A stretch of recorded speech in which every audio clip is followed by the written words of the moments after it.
qui peut générer le plus de force entre l'homme le plus fort du monde et le recul de l'arme la plus puissante sur Terre. Parce que c'est exactement ce que va tester Eddie Hall. Et avant de passer aux carabines sérieuses, Eddie va d'abord s'échauffer avec un 9 mm.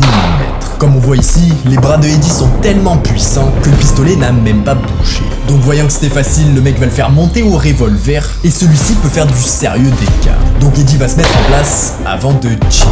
Et ici, comme on le voit, l'arme possède déjà un recul bien plus important que Eddie a définitivement pu sentir. Ceci dit, avant de passer aux grosses carabines, Eddie va tester son premier fusil de chasse et quand il a tiré, on peut voir que la crosse a dû bien attendrir son mouvement. Ceci dit, encore une fois, le fusil n'a pas fait reculer Eddie d'un seul pas. Ceci dit, est-ce qu'il va réussir à survivre au plus puissant de cette liste? Eh bien, c'est ce qu'on va voir. Et rien qu'en regardant la taille des munitions, on voit que c'est pas le même type de calibre.